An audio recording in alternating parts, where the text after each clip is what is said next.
What's up? I'm Brianna Ivy, and this is the Hear From a Professional podcast.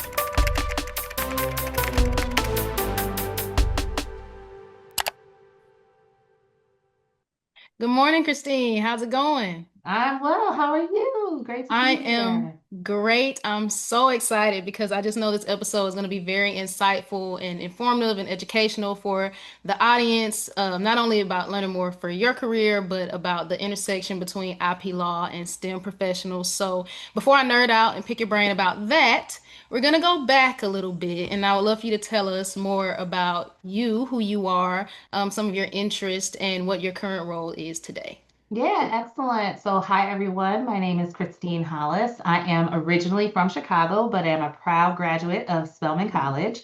My professional journey began in recruiting, first as a traditional headhunter, placing attorneys at top law firms, and later moving in-house with several AmLaw 100 firms. So today I serve as the Chief Talent and Diversity Officer at Marshall Gerstein, where I focus on building strong teams, fostering diversity, and shaping leadership across the firm.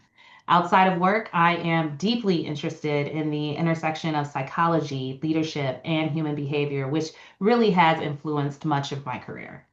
Wow. Okay. So shout out to Spelman. One of my best friends went to Spelman, and I went to school at Tech, so not too far from the AUC. So we love Spelman. Exactly. Love it. Um, and I think previously you mentioned that you studied psychology, and you also had education in organizational leadership.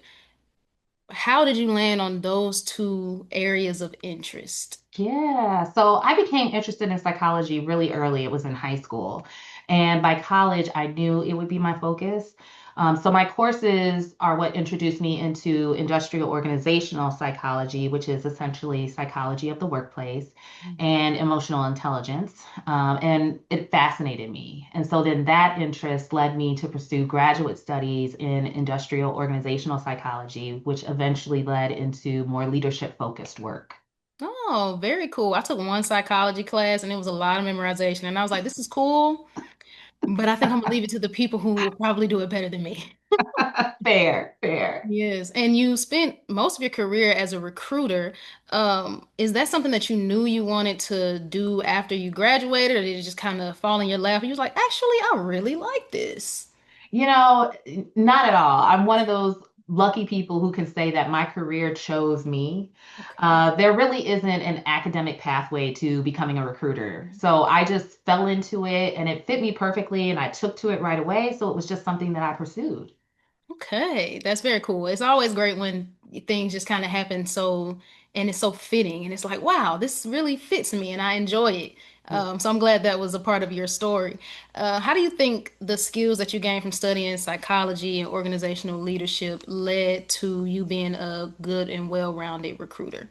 Yeah, so my training gave me the ability to understand people, their motivations, and see beyond just a resume. Mhm. Psychology and leadership are both about connection, communication, and decision making, and all of those things rather are really essential in recruiting. hmm And a lot of us interact with recruiters just on the level of, trying to find a job. And Mhm. the recruiters, they reach out to you, you meet them at career fairs. And so for me and my perspective, it's always nerve-wracking to interact with recruiters because it's like, oh my gosh, they're going to be looking at me and my resume and am I good enough for this role? But from your perspective, what are some things that people might be shocked to know about recruiting and that process from the perspective of an actual recruiter? Yeah, it's interesting. You talk about your anxiety and interacting with recruiters.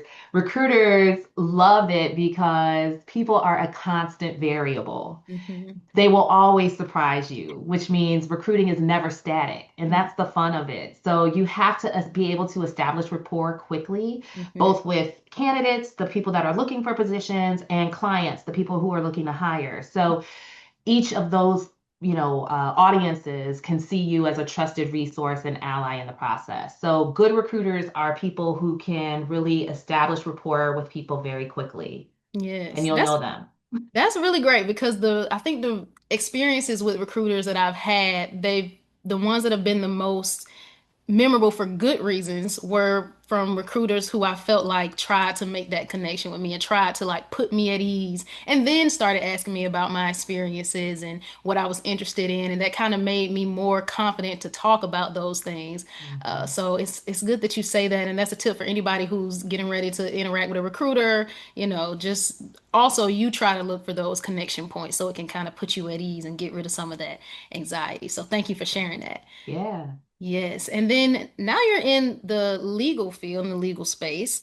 What led you there? Did you always know you wanted to be in the law space, or was that another thing that just kind of found you?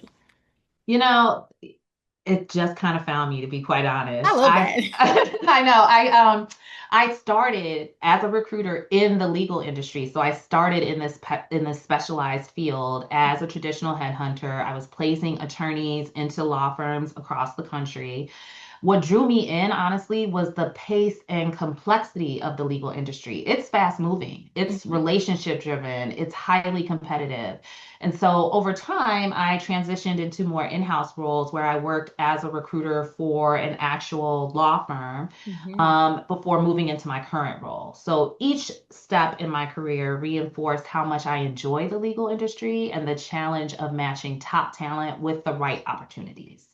Very exciting, and I'm super excited to get into your current role in the current company that you work for. But before we do that, I feel like we need a crash course in intellectual property and what that is. So can you share with the audience what is intellectual property? Yes, absolutely. So, intellectual property, or IP, as it's commonly referred to, is simply the protection of creations of the mind. Okay. That can be inventions, designs, creative works, brand names, or logos. At Mhm. its core, IP ensures that people and companies can protect the ideas and innovations they've worked so hard to create. Right. And who is, so I think sometimes when we think of IP law and intellectual property, sometimes we think very high level. We think companies want to protect the things that they own. I know, like as an engineer, we sign things away. So everything that we create as we're with a company is their intellectual property.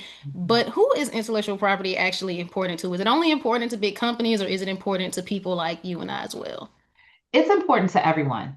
Of course, big companies rely on IP to protect their billion-dollar innovations, but IP is just as vital for startups, for entrepreneurs, and even individual inventors. A strong IP strategy can be the difference between an idea taking off or an idea being lost. IP strategy. Can you talk a little bit more about what that is? Yeah, so when you create an invention, not only do you need to patent it, but you have to ensure that it's different from other art that's in the market. There's a strategy involved in that. There is a strategy involved in how you plan to implement this product and how you plan for it to work. I think one thing that is really salient with this is that, and I'm not going to remember the name of the drug, but there was a drug that was created. Well, even if we think about the hype of GLP-1s right now, they Hmm. were created for diabetic patients to help with diabetes, but they found that they also help with weight loss. So even though they had this one intention to be a drug in the market to treat this one specific health issue, people are now using it for something else, right? And so there's a strategy involved in that as well. So those are the kinds of different IP strategies that you have to think about. Ah, very cool. And what is a common misconception that you think people have about IP in general? Yeah, so there are two big ones that come to mind. The first is that IP is only for big companies, which is something that you just, we just talked about. Mhm. But in reality, anyone with an idea or a creation can benefit from IP protection. And the second is that IP is only about patents, when in fact it covers everything from trademarks, copyrights, and trade secrets, each protecting a different kind of value. Okay. And what is the IP law role in IP world? Yeah, yeah. So IP law is about protecting and enforcing the rights tied to innovation. So whether it's helping a company patent a new invention, trademark a brand name, or safeguard a trade secret, broadly, it ensures innovators have the exclusive right to benefit from their creations. At Marshall Gerstein, we take that even further, working with cutting edge clients in biotech, pharma, and engineering to make sure that their most valuable ideas are protected on a global scale. Okay, and I'm so glad you mentioned Marshall Gerstein, is it right? Yes. Okay, I'm doing so good with the pronunciation of names. Can you tell us more about your company and the services that you all offer? Yeah, so at Marshall Gerstein, we are a full service intellectual property law firm. We handle everything from patents and trademarks to licensing, counseling, and litigation. In short, we help our clients protect, enforce, and maximize the value of their ideas and innovations. Wow. And why would a STEM professional be important to the IP law space? Yeah, so STEM professionals are really the backbone of IP law because patents are built on technology. You can't protect an invention unless you understand it. And that's where scientists and engineers come in. Your technical expertise lets you take something complex and translate it into protections that actually hold up. And that's incredibly valuable in today's fast-moving tech landscape. I Mhm. want to say what's really exciting about this work is that you get to use your STEM training every single day. This is one of those few careers where you are actually being paid to learn, Mm. constantly exploring new technologies and figuring out the best ways to protect them. There are different pathways into this space. Many people start as technical specialists, which is a great way to try the field, Mhm. especially if you're considering law school down the road. And from there, you can sit for the patent bar and become a patent agent, able to draft and prosecute patent applications without a law degree, or take the full path to become a patent attorney. But whatever your path that you choose, the foundation is the same. You're taking your STEM skills and you're using them to help protect new ideas that are shaping the world. Very cool. And what would you say are some of the qualities that make you either a good technology specialist or a good patent agent? And you talked a Yeah. little bit about the differences between the two, but if you want to give more examples of that. Sure, sure. So, patent agents and technical specialists often work side by side, but their roles are just a little bit different. Technical specialists usually come in with a strong STEM background and focus on translating the science into plain language for attorneys and their clients. It's often a starting point or a bridge role. Many specialists use it as a way to explore the legal field and decide whether they want to go to law school later. Whereas patent agents, on the other hand, have already passed the patent bar, so they can actually draft and prosecute patent applications before the US Patent and Trademark Office without a law degree. And Okay. what makes someone good in either role really comes down to curiosity and love of learning. You need to have that dogged interest in driving into new technologies and figuring out how they work. Strong writing skills and the ability to communicate complex science clearly are critical too. It's really the ongoing learning that makes these roles stand out. You're always being challenged by new science, and that's what keeps the work fresh and exciting. Wow. So do you find that a lot of people make the transition and want to sit for the patent bar? Actually, we do. Surprisingly, our firm has been around for 70 years. We've just celebrated our 70th anniversary. Thank you very much. And many of our current equity partners Mm. started as technical specialists. So they came into this field 30 years ago as a technical specialist, went, sat for the patent bar, became patent agents, went to law school, became an attorney at the firm, and now they are equity partners at the firm. So there is a long pathway that you can take, even if you start just as a technical specialist. Interesting. And then one more question off script. The difference between attorney and patent agent. Attorneys have gone to law school. Correct. Attorneys Okay. have gone to law schools, which are usually 3 years. They've Mhm. obtained a Juris Doctorate degree. And so not only are they able to pass or able to practice in front of the US Patent and Trademark Office, but they can practice in whatever state court, if they pass the bar exam, whatever state court that they pass the bar exam Okay. at. Mhm. Okay. Makes sense. So when we typically think about STEM professionals, we think about looking at schematics, going into the lab, running tests, that kind of thing. And that's what we envision a day-to-day to be like. When you're working as a technology specialist or a patent agent in this IP law world, what would you say a typical day-to-day would look like? This is a great question because it is totally different than what you would anticipate with the STEM background. So, a career in IP, like I said, is very different from what people picture when they think of STEM jobs. Instead of being in a lab or on a production floor, you're at the intersection of science, law, and innovation. So, your days are spent digging into new technologies, figuring out how they work, and then helping to protect them. What your day looks like really just depends on your specialty. So, a biotech professional might spend the morning reviewing a new gene therapy or pharmaceutical compound, and the afternoon drafting material to support a patent application. And someone in electrical engineering might be analyzing circuit designs, reviewing software systems, or exploring communication technologies to prepare for filings. The common thread is that you're using your technical training in a way that's strategic and collaborative, working with attorneys and clients to make sure innovation is protected and positioned for success. It's highly analytical and fast paced, but also incredibly rewarding because you get to stay close to the science without being tied to the bench.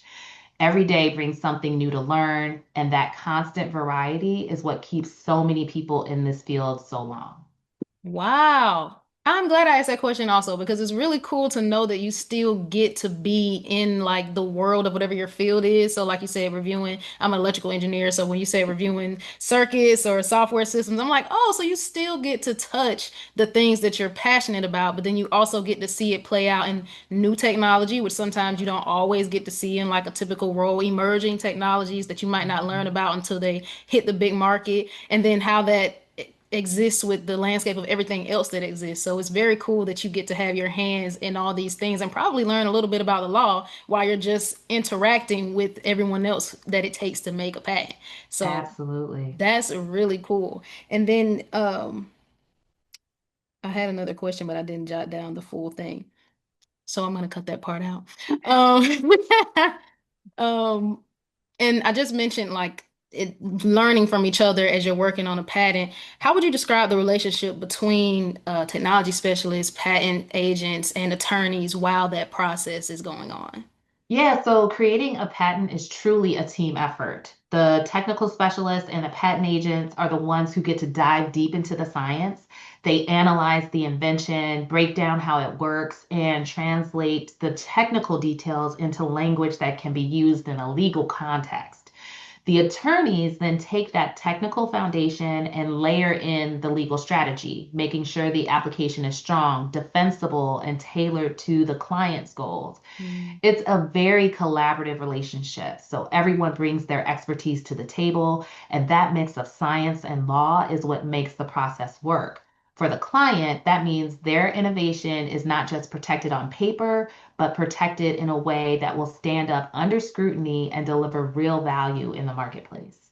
Wow. I also think is you hit a very important point that we talk about in terms of like engineering and like the typical workplace and getting better at it as engineers, and that's communication. And so when I think communication, I think, taking whatever this complex topic is and having to break it down for the different stakeholders at an engineering company. And so we kind of all have the same platform and basis. But when you talk about it from that perspective and having to not only have the skill of communication and the technical sound, background to break down a complex topic, but then to translate it into law.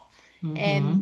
that's a whole different skill set, but it still, again, starts with the basis of communication, which is something that is very important no matter what role you're in. But it's cool to hear it from a different perspective and a different translation. So I'm glad that you touched on that. And I also think it's really insightful to hear about this process. And we touched on this a little bit earlier, but in this current landscape where there's so much technology being innovated on and created, when we talk about AI, when we talk about all these different things happening in all the different markets and spaces, like how this process works and how people are able to protect their ideas and who is their role is specifically to protect these ideas. So I'm glad that you're sharing this insight because I don't think we normally think about it from this perspective. We just sometimes think we have ideas and we can go and create things, but there's a whole different world that happens when you're actually trying to put an idea into the market. So, Yeah, and what's great about IP law is that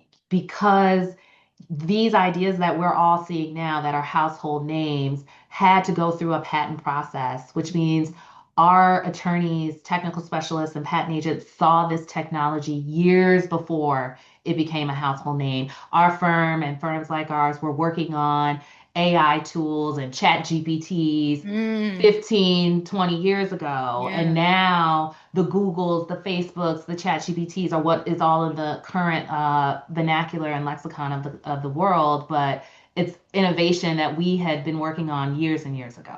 Yes. Sorry, I'm about to ask you a question off script. Uh-huh. When we're talking about AI, so when we think about how quickly it's growing, how does that impact your company and the roles that you all play in that world? Do you have to adjust patents?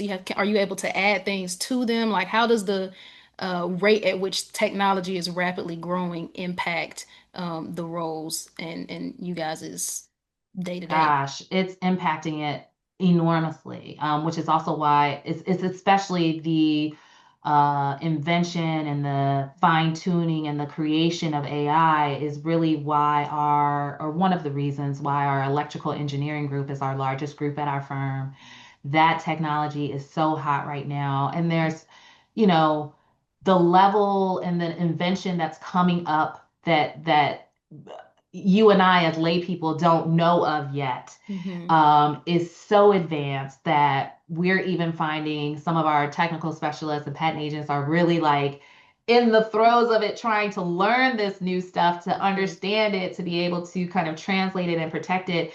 But the innovation is just, I mean, the moment that we get a patent for something in the AI field, something else has come up to Hmm. supersede that. So it's like it's Hmm. constant pushing in terms of creating new technology and then patenting that new technology. So to your point, yes, you do a patent and then right behind it, something else comes up that changes it and is more innovative, and we're having to do that patent. Yes, I think that also speaks to the fun you were mentioning earlier about being in this field because it's very rapid and quick moving, and it's also so much learning that's happening as things are moving quickly. So that's very, very cool. And you mentioned electrical engineers, which is, my passion. What would you say that there are any particular STEM fields that are the most relevant to IP law, or does everybody have a place there? Everybody really has a place. All STEM fields can have a place in IP law, but some certainly are especially in high demand right now. Like we just discussed, electrical engineering is our largest practice group, because much of today's innovation, everything from software to semiconductors to communication technologies, ties back to that expertise. Hmm. But biotech, mechanical engineering, chemical engineering, and computer science are also critical areas where we need talent. That said, the field really benefits from diversity and specialties. So innovation doesn't just happen in a silo, and neither does IP law. So whatever your STEM background, there's likely a way to apply it in this space. And the variety of science represented not only makes the work and the solutions we create for our clients stronger. Absolutely. I'm glad that you said that innovation doesn't happen in a silo because I think sometimes when we have the seed of an idea, you might, start going down the path of I can do this on my own. But remembering that community is important and it's how we get the best innovation. Even when we start talking about how do we protect this idea, it takes a group of people. So Mhm. developing that idea probably also takes a group of people. So I think that's an important key to remember. If someone has a STEM degree and they're like, you know what, I'm really kind of interested in this field, how do they go about getting into the field? Do they have to go to law school? Do they just have to find the right recruiter? How would they go about entering this space? I'm so glad you asked that question because this is one of the main reasons why I wanted to talk to you, because I want people to know about this field and know how to get into it, which is one of the best things about IP law is that you don't have to commit to law school right away to get started. Most people without a law degree begin as a technical specialist. It's a great way to learn the field, build experience, and see if you actually enjoy the work. And Hmm. then from there, many people choose to sit for the patent bar. And once you pass, you become a patent agent, which means that you can practice before the US Patent and Trademark Office, which includes drafting and prosecuting patent applications without a Juris Doctorate degree. It's one of the few areas of law where you can do substantive legal work without having gone to law school. And Mm. so, for a lot of STEM professionals, it's the perfect way to quote unquote try on the law. You get to stay connected to science and innovation while building a unique set, or excuse me, a unique skill set, Hmm. and then decide later if law school and becoming a patent attorney is really the right next step for you. Okay, I'm sure that the person who is listening to this, who just finished 4 years of engineering school, is so elated that they do not have to turn around and go to law school to see if this is something that they will enjoy. Yes. Because those two back to back will probably be a real struggle. So it's great to know that there is a way for you to kind of dip your toe in the water and see, Mhm. do I like this? Is this something I want to pursue? And then take that next step to become a patent agent if that's of your interest. So that's really great to know.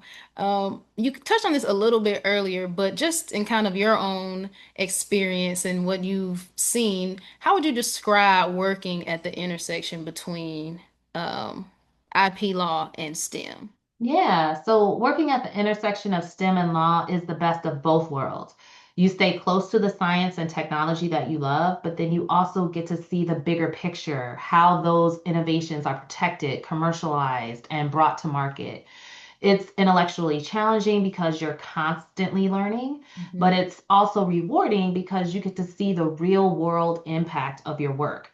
For people with STEM backgrounds who are curious and love problem solving, it's an incredible career path.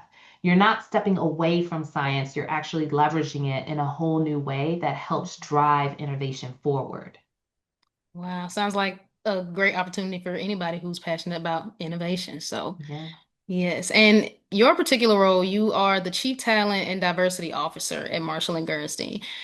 How would you say that your role impacts the IP space? And why would you say diversity is important? I know that's a hot word right now, but Yes, it is. why would you say that that's important to this space? Yeah, so in my role as Chief Talent and Diversity Officer, I focus on architecting spaces where excellence isn't optional, it's inevitable. For me, that means building pathways to bring in the best talent and ensuring the next generation of IP professionals reflects the diversity of the world we live in. Mhm. Diversity isn't just a buzzword in this field, it's really a driver of innovation. Different perspectives lead to different solutions. And Mhm. when you're dealing with complex science and technology, that variety of thought is critical. By fostering diverse teams across gender, race, background, and even scientific specialties, we create an environment where ideas can be challenged, refined, and ultimately made stronger. What excites me most is knowing that the work we do to cultivate talent and create inclusive spaces doesn't just impact our firm, it impacts the clients we serve and the industries we touch. When we get diversity right, we're not just shaping careers, we're shaping the future of innovation. Very great. And I'm super glad you touched on the fact that diversity is not just one layer. It's not just how we look different from each other. I think that's what people think about initially. And that's important because we hear stories about early AI development where they didn't work on people with darker skin tones or things like that. And then you hear about technologies that worked for men because that was the sample pool, but didn't work for women. So I think those are the two big ones. But when you talk Mhm. about diversity of background, where people come from, diversity of what they studied, because in talking about the STEM space, electrical engineers don't think about the same things that mechanical engineers think about. They Or the don't think same about way. or the same way, and we're trained to think about things differently. I remember interacting with in my senior design class, interacting with mechanicals and software engineers, and it's like the things that we are taught are important to think about for our discipline are completely different, but they all really matter and all are really important to coming up with a product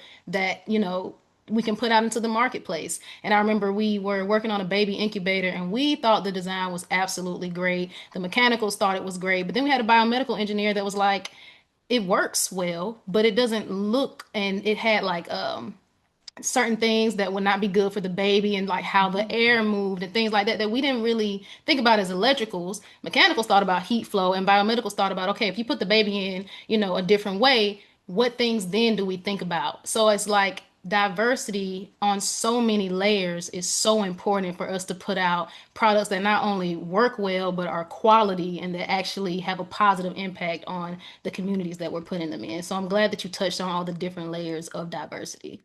Yeah, that's a great story. Wow. Yes. Thank you. So now we're going to pivot into a couple of questions that might make you use your imagination a little bit more. Mhm. All right, I'm ready. So the first one is if you could go to any fictional universe and bring back an item that would be your intellectual property, what item would it be and why? This is so funny because I've honestly thought about this often. So when I saw this question, I was like, this is perfect. If I could claim any piece of fictional IP, it would definitely be a magic cloak of invisibility. Can Oh. you imagine the possibilities? I mean, I'm thinking Mhm. about slipping into meetings unnoticed, traveling without anyone knowing it. Oh. It would be both fun and incredibly useful. And from a business perspective, the licensing opportunities would be endless. I mean, everyone from tech companies to governments to even fashion brands, they would want in. So Yes. I would have a global market for my IP overnight. Wow, that is a great answer. Wow, the invisible cloak, the possibilities will absolutely be endless. And then you will probably also make a lot of money. Um, Yes. if you could get any fictional character to work at your firm as either an attorney or a specialist or an agent, who would it be and why? So part of this had, I think I picked this person because I have been kind of binge watching the show recently because it's so funny and Mhm. lighthearted, and sometimes you just need to have something on in the background. But I would pick Issa from Insecure. And Issa, we love Issa. I know she has an incredible mix of heart, hustle, and humor. And I think it Yes. would make her an amazing fit for IP, probably as a community outreach specialist or even a legal professional in the making. She's quirky and fun, but she's also deeply committed to building connections and creating opportunities for people. And in the legal world, that can sometimes that the legal world itself feels a lot, a lot of times it's buttoned up. Mhm. And that kind of energy would be refreshing and honestly a little transformative. I could also see her bringing that same creativity that she uses for her community projects to help broaden how we connect with Yeah. clients or even how we mentor the next generation of talent. But most importantly, I'd be lying if I said I wouldn't enjoy the comic relief of having Issa freestyle her way through a day at the office. It would make very serious moments a lot more fun. Can you imagine walking past the bathroom and just hearing That's Issa what I mean. rapping She'd in be in the the mirror, like just mirror? rapping. That would be so fun. Yes. What is it? Season 2 or 3 Issa, where she was working on bringing up her own company. That Issa, Yes, the driven Issa, yes, she would probably be a lot of fun to be around. she would. What does community outreach look like at Marshall and Gerstein? What type of activities do you all do? Do you go to campuses or Ooh. what does that look like? Yeah, so we actually have a whole community outreach committee at our firm, and we partner with a lot of organizations, a lot of volunteer work. So, in terms of like feeding the homeless Mm, or putting together, more recently, we put together back to school boxes, so school supplies for kids. We have a DEI committee as well, and we do a lot of partnering with charter schools mm, for to get people interested in law yeah. early. And we'd love to also partner with a lot of the STEM high schools as well. But we are constantly making sure that our footprint and our brand is out in the market to show like, hey, we're here. This is getting people educated about IP law and Mhm. getting especially our hard science students who are Yeah. into math and other STEM fields knowledgeable about this as a career pathway for them. Yes. Very cool. I love community outreach. That's why I asked. I actually just Yeah. packed book bags for back to school not too long ago. So Yes. glad that that's happening in multiple different places. Last question in this section. In 30 seconds or less, why should someone consider taking their STEM talents into the IP law space? I would say if you love the dogged pursuit of understanding how things work and why they matter, then IP law is a perfect fit. It's one of the few careers, like I said, where you can get paid to learn every single day. You take your STEM skills, dig into groundbreaking innovations, and help protect them so that they can make an impact in the world. It's challenging, dynamic, and uniquely positioned for people who love both science and problem solving. Wonderful. I think it was a great pitch, and I think that will pique someone's interest. I So, hope so. yes. Um, I am going to give you the floor to share any parting advice that you would give to someone who has a STEM degree, but they're interested in exploring more alternative or atypical career paths. So what would you say to them? Yeah, so my biggest advice is to stay curious and stay open. A STEM degree opens doors to so many careers you might not even know exist. IP law is really just one example. Don't feel boxed into the traditional paths of labs or design work if that's not what excites you. Talk to people in different industries, ask questions, and look for opportunities that let you test the waters. And remember, your STEM background is your superpower. The way you think, analyze, and problem solve is valuable in so many spaces. Lean into that and don't be afraid to take a path that looks a little different if it feels right for you. Absolutely. And again, you touched on the importance of, I think, community and being able to talk to people and ask questions. Because a lot of times you don't really know what's out there. You know what's presented to you in the big categories, but you don't really know the other nuanced roles that you could take and things that you could potentially be interested in. So thank you so much for sharing that advice. Thank you for coming on the podcast and the platform and illuminating this world for the audience. I know that somebody is going to really have their interest piqued about this field because, like you said, it is the perfect combination of still having that technical piece, being able to be a part of emerging technologies, and getting your foot into the law space and what that means and how what does it mean to protect the technology that people are trying to innovate. So, thank you so much. I'm super grateful for this conversation, and I know that it is going to truly impact the audience. Yes, thank you so much. And I would just ask your listeners if they have any more questions or if they're still curious about the field, they can certainly visit our website at marshallip.com.